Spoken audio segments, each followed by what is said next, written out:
Welcome to SuperCoach and welcome to another player profile. We're going to discuss a man that's copped a few requests and in the mould of a potential premium breaking out into the real elite premium status, and that's Jack Steele. Now, he is halfway through a JLT game at the minute, but I thought I'd knock this one out before work, but just on the touch before half time, he's going pretty well.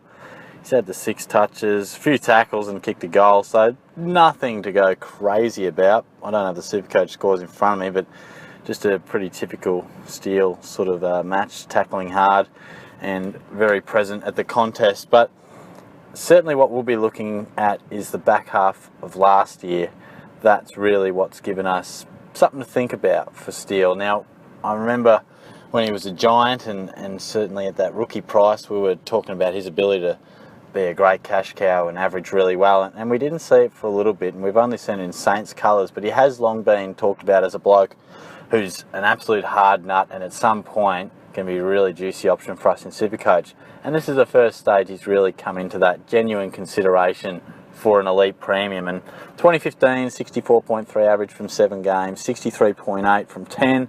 Then he made the switch to St Kilda, gets plenty of opportunity, 20 games in 2017, 91.1 average, and then last year 94.4 from the 21 games. Just breaking that down, scored 7 tons last year, 5 scores of 115 plus, and 6 scores below 80, but none of those were in the second half of the year, so that's something to consider. And speaking of that portion of the year, and that's what's got everyone excited. On face value, 94.1 average. It's solid, it's okay, it's not too bad, but rounds 1 to 12 last year, he averaged 80.1. Rounds 13 to 23, 110.2. Now, I think from memory he was dropped at certain stages last year, maybe once, or at least over the journey.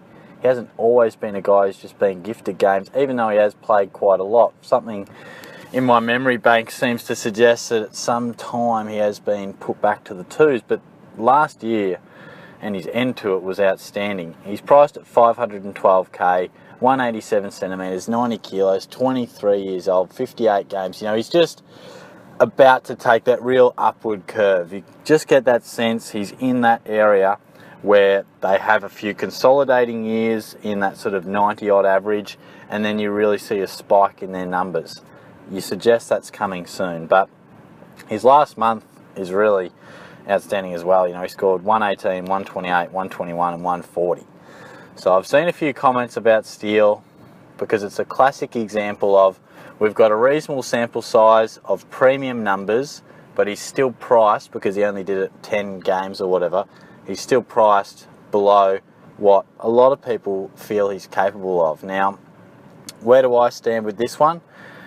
I think he's definitely got some value to him, but I wouldn't be selecting him personally. Now, reason being, something just concerns me about his ability to go around that 110 mark for an entire season, or at least push his way too far beyond 105. Now, he is a different type of midfielder. He quite often will run with the opposition's best player, not in an out-and-out tagging role, but just mind him, get that starting position alongside their best player, because he's an amazing tackler. He's a bull in there, so he tackles hard. So the one thing with that, is he capable, given he's not the out-and-out man, he's not the one that the opposition is storming to stop, he's not your Nat 5 sort of thing.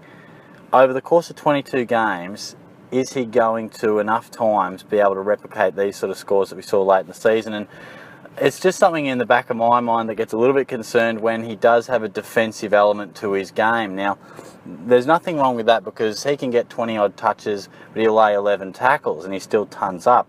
That's the positive. Just what concerns me over the course of the day, particularly in a St Kilda team that we expect to be fairly weak, is there just going to be 3 or 4 games where Richo says, look, Jack, we really need you to knuckle down here. We love what you're doing the other way, but you're the man and we need you to just stop this guy, even for a half. It's a bit like when you go to pick a key defender. They can intercept, they can mop up a bit of the ball, they can have some big scores. But it's those 4 or 5 games where they're on a Lance Franklin or someone's absolutely on fire and they've just got to park their flair and their attacking side just to do the team thing.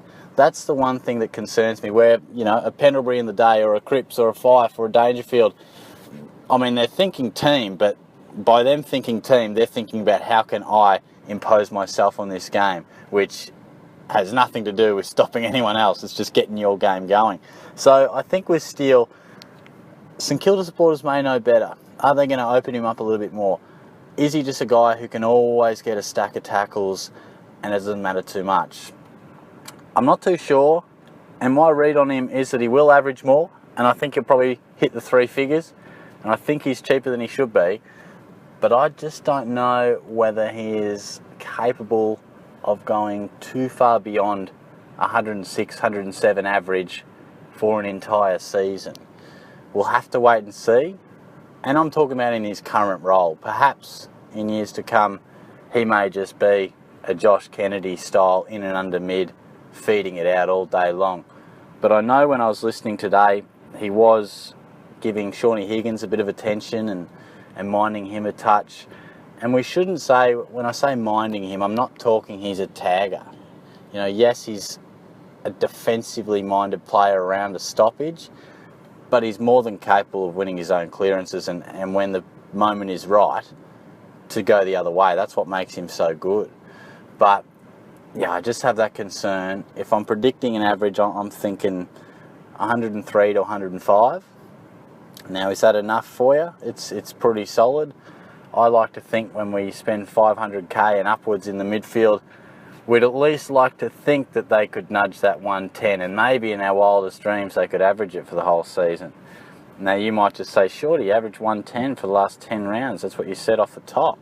Why can't he replicate that for the whole season? Well, as I said, just perhaps, and it's a minor thing, maybe there's just a few cases throughout the year that sees him just have to clamp down that little bit extra when the Saints just need to stop some of those absolute gun midfielders, and maybe they turn to Steele to do that job. And that just sees, you know, he's on 50 at half time going great, and then say, look, we need to shut this guy down, and he just scores you 28, 29, 31 points in the second, and he just gets a few more of those nice 80s rather than your 100 pluses. It may sound a little wishy-washy, but it's just a thought.